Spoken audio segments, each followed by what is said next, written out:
No es cierto que me voy de la Iglesia Católica. De donde me estoy yendo es de la Iglesia Católica de rito latino que tiene su sede en el Estado del Vaticano. En este video espero darme a entender. Por favor, escuchen mis razones principales al respecto, pero antes permítanme dos aclaraciones. Primera aclaración. Cuando aquí diga Iglesia Católica Romana o expresiones derivadas, no lo hago como desprecio o de forma peyorativa, sino solo para ser más específico, porque el término católico no se limita a la iglesia que tiene su sede principal en Roma, sino también a otras iglesias antiguas que conocemos como orientales, y también más allá, Porque entre otros datos objetivos, sabemos que la nota de catolicidad quedó fijada en los credos apostólico y niceno para referirse a toda la cristiandad y no solo a la iglesia de Roma. De hecho, la iglesia oriental de Antioquía es más antigua que la de Roma y de la que hay pruebas concluyentes de que fue establecida o acompañada por Pedro, Pablo y Bernabé. Segunda aclaración. No es cierto que yo haya comenzado un catecumenado para hacerme miembro de alguna iglesia. Lo que he estado haciendo recientemente es visitar diferentes comunidades, mientras rezo, estudio y sigo en discernimiento. Como quiera, creo que el Señor me conduce a la comunidad en la que muchos de ustedes me han visto. Si me decido a ello, en el año 2025 podría comenzar el proceso de catequesis para ser admitido si ellos lo aprueban y me aceptan. A propósito, tengo que aclarar también, se trata de una iglesia en la cual no puedo ejercer pastorado alguno, ya que estoy viejo, honestamente se los digo, estoy viejo para meterme otra vez a un seminario. Y además, no es conveniente para ninguna iglesia ordenar a un advenedizo y neófito que carece de experiencia con la tradición eclesial en cuestión. Así que, no fundo ninguna iglesia, ni me voy para otra que me ponga las cosas fáciles o que me convenga personalmente. Bueno, entremos en materia.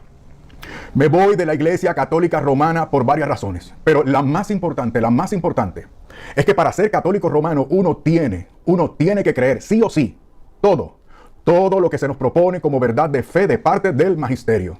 Y en este sentido, tengo que ser honesto y actuar de acuerdo a mi conciencia, debido a que no se puede seguir en esa iglesia cuando se tiene la convicción de que alguno de los dogmas, usos y costumbres que ha establecido no forman parte de la revelación de Dios en Cristo, o la contradicen según la Sagrada Escritura y el consenso de los padres apostólicos y de los padres de la iglesia y de los 7 concilios verdaderamente ecuménicos.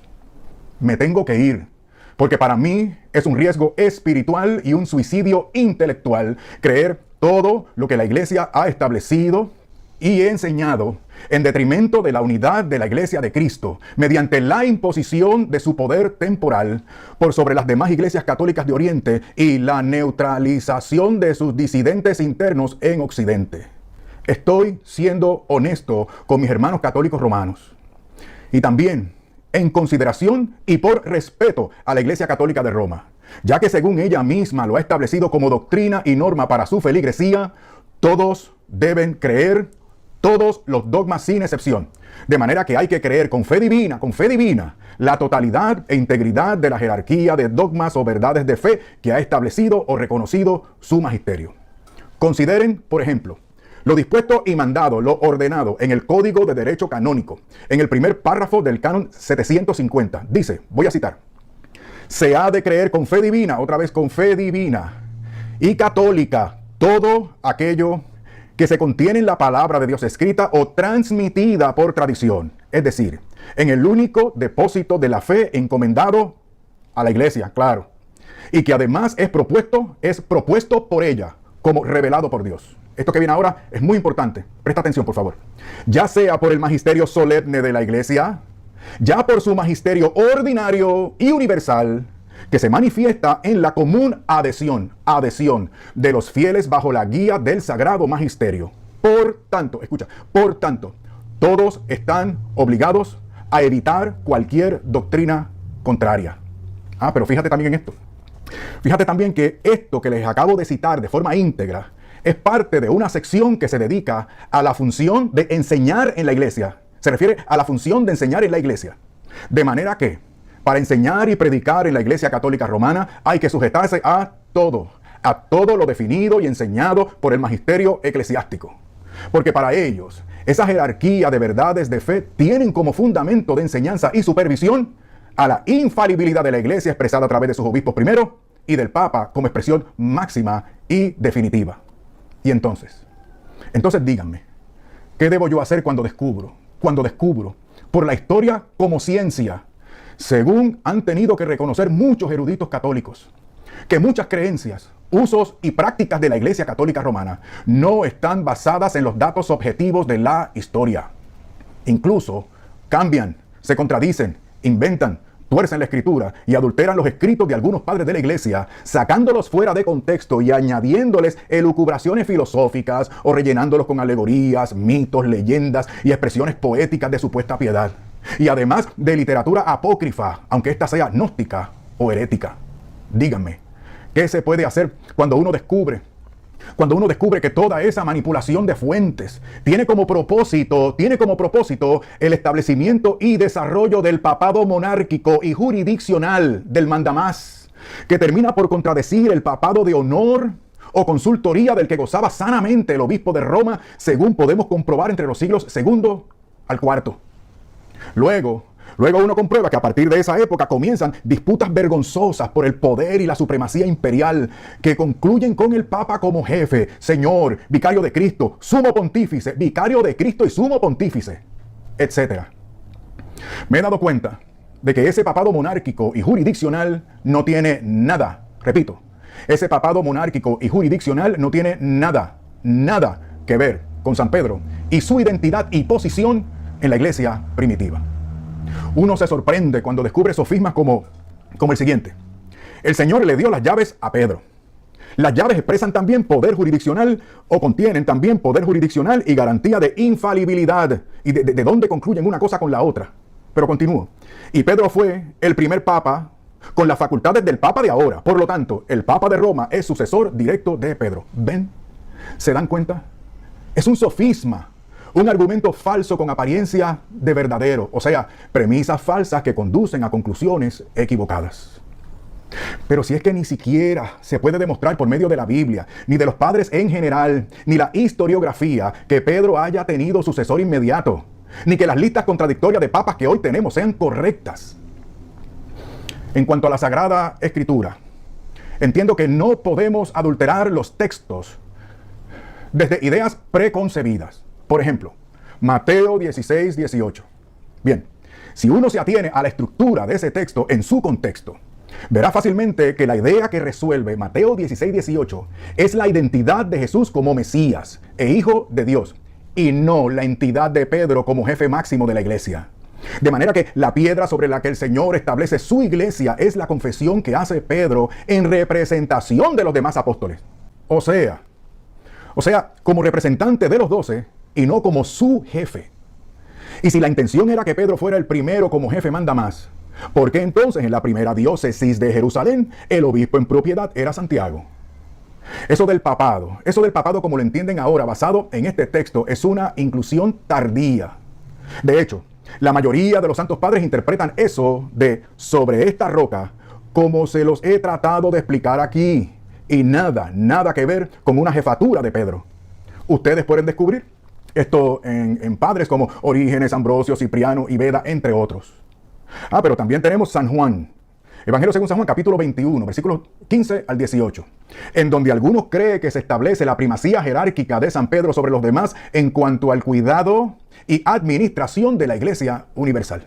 Ahí, una vez más, miran el texto desde el papado jurisdiccional, un anacronismo tremendo, y se despegan de la idea general del texto, en el cual trata sobre el restablecimiento, de eso trata el texto, sobre el restablecimiento de San Pedro en su ministerio, del cual él pensaba haber caído por sus 3 negaciones. O sea, que ahora San Pedro era certificado para pastorear el rebaño del Señor junto a los otros apóstoles, dado que a ellos se les había otorgado también el poder de atar y desatar, para extender la gracia que viene del cielo, según Mateo capítulo 18, versículo 18. Miren, no quiero cansarlos. Tengo mucho que decir sobre estos asuntos y otros temas, pero quería ser lo más breve que pueda. Así que me estoy limitando a esta cuestión, pero vamos a seguir avanzando. En resumidas cuentas, descubrí que no existe el papado según la visión católico-romana, y que por lo tanto no es de institución divina, ni existe la sucesión papal desde Pedro, ni la infalibilidad del Papa, ni tampoco la sucesión apostólica tal y como lo establece la Iglesia Católica Romana. Póngase a pensar. ¿Por qué debemos dar como legítimos a muchos supuestos sucesores que debieron haber sido nombrados con las condiciones establecidas para ellos, según lo ordena Dios mismo, a través de San Pablo en su segunda carta a Timoteo, capítulo 3, versículos 1 al 16? Pero si incluso para nombrar asistentes, o sea, para atender viudas y servir mesas, se debían verificar directa y personalmente sendos requerimientos, como se mira en Hechos capítulo 6, versículo 3. Sin embargo, a esto alguien me podría responder que debido a los retos actuales hay que acomodarse y cambiar las cosas. A lo que yo respondo, basado en eso mismo, ahora tenemos una tolerancia y hasta contubernio con la perversión progre, el wokismo. Porque supuestamente hay que actualizarse y lo revelado por Dios en tal o cual asunto ya no está vigente, porque son otros tiempos, tú sabes.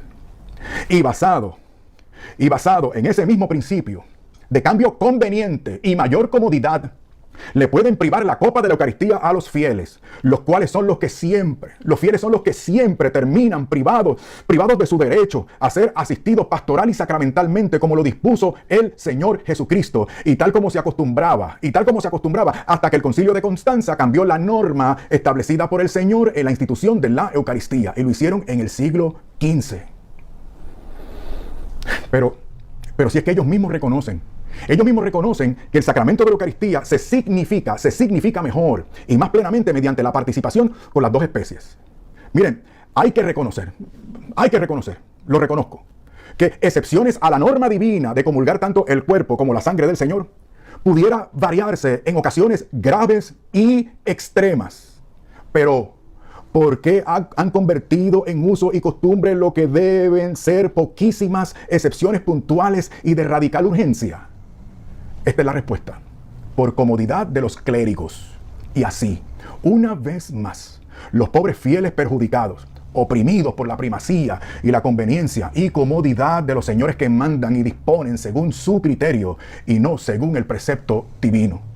Ahora bien, tengo que clarificar que mis razones no son las deficiencias, esto es importante, por favor, escúchame, que mis razones no son las deficiencias pastorales que yo honestamente creo que han sido opresivas, sino que expongo un poco esas deficiencias de índole práctico, porque son las consecuencias del imperio jerárquico inventado por la institución eclesiástica. Y en ese imperio jerárquico es a su vez la consecuencia de haberse apartado del evangelio del reino de Jesucristo. Lo podemos poner también de esta manera, para ver si nos damos cuenta de la secuencia. Primero, se da entre ellos, a través de la historia, un interés profano por la consecución del imperio monárquico de la jerarquía eclesiástica. Luego, entonces, para eso, tienen que desapegarse y manipular la revelación. Y como consecuencia se da el abuso y la opresión a los fieles.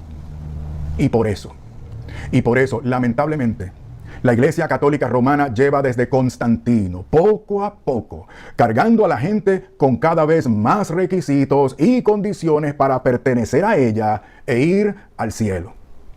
Como quiera. A todo aquel que adultere la palabra de Dios y abuse de las ovejas de Cristo, se les podría aplicar lo que dijo el Señor, a los líderes religiosos que creían ocupar la cátedra de Moisés. En Marcos capítulo 7, dice el Señor: en vano me rinden culto, enseñando como doctrina preceptos de hombres. Dejando el mandamiento de Dios, os aferráis a la tradición de los hombres. Astutamente, concluye el Señor, astutamente violáis el mandamiento de Dios. En consecuencia, la manifestación visible, que algunos llaman subsistencia, la manifestación visible del cuerpo místico de Cristo no puede reducirse o limitarse a ninguna iglesia particular. La catolicidad verdadera de la Iglesia de Cristo se manifiesta de forma visible cuando y donde los creyentes en Cristo se unen para predicar el evangelio correcto y dispensan los sacramentos establecidos por Jesucristo personal y directamente, como consta en el Santo Evangelio. Escúchame, no estoy diciendo, hago la salvedad, no estoy diciendo que sea la Biblia nada más y que no haga falta otras cosas. Lo que estoy diciendo es que en asuntos de fe cristiana y todas sus consecuencias, la Escritura Sagrada es la primera, la suprema y definitiva autoridad. Y solo a partir de ahí se puede aprovechar todo lo que ayude y aclare, pero jamás, jamás se pueden aceptar cosas que cambien y contradigan a la Sagrada Escritura y la integridad de sus textos. Porque la Sagrada Escritura es el único documento inspirado directamente por Dios y que por lo tanto tiene a Dios como su autor, como en efecto tiene que reconocer la misma Iglesia Católica Romana en el documento Dei Verbum de su Concilio Vaticano II. En consecuencia, no puedo creer que la Iglesia Católica Romana sea la única institución en la cual subsiste primordialmente de forma visible el cuerpo místico de Cristo. Mira, otro ejemplo. El dogma de la Asunción de la Virgen María. Otra vez, lo mismo. Constatamos lo mismo. Textos bíblicos forzados que no aguantan los más básicos y elementales rudimentos de exégesis y hermenéutica. Otra vez, uso de leyendas y tradiciones apócrifas. Otra vez, lenguaje sentimental y carente de rigor teológico. Otra vez, aplicaciones forzadas de frases sueltas de los santos padres. La única forma en la que se puede creer este dogma es como lo hice yo hasta hace poco. O sea, porque sí, porque fue definido ex cátedra, porque es mi deber, etc. Y eso es preocupante. Eso es preocupante porque de esa manera se elabora cierta mariología y se desarrollan ciertas piedades marianas que no hacen justicia y desvirtúan el maravilloso ejemplo y testimonio de la Madre de Dios. La bienaventurada, esa misma que dijo, engrandece mi alma al Señor, y mi espíritu se regocija en Dios, mi Salvador, porque ha mirado la humilde condición de su esclava. Y por eso mismo, por esa razón, es que ella continúa diciendo que la tendremos por bienaventurada o feliz. La misma, ella misma, que no pidió nada para ella, ni oraciones, ni santuarios, ni sacrificios, ni títulos rimbombantes, ni dogmas forzados. Ay, cuando toma la palabra solo dice, hagan todo lo que Él les diga. De ella debemos seguir su ejemplo de ser totalmente para Jesucristo. Y escúchame bien, en este sentido soy mariano y nunca dejaré de serlo. Hay otras razones doctrinales de mi parte que mueven mi entendimiento y voluntad para irme oficialmente de la Iglesia Católica Romana, pero nunca a alejarme de mis hermanos de esa iglesia. Aquí seguiré semanalmente en este canal para servirles a todos, a todos. ¿Y qué de mí ahora? ¿Y qué de mí ahora? Mira, le respondo haciendo mías las palabras que se le acreditan a un sacerdote y monje católico romano del siglo XVI. Mi conciencia está cautiva de la palabra de Dios. No puedo ni quiero retractarme, puesto que no es prudente ni recto obrar contra la conciencia. No puedo proceder de otra manera. Aquí estoy. Que Dios me ayude. En el nombre del Padre, y del Hijo, y del Espíritu Santo. Amén.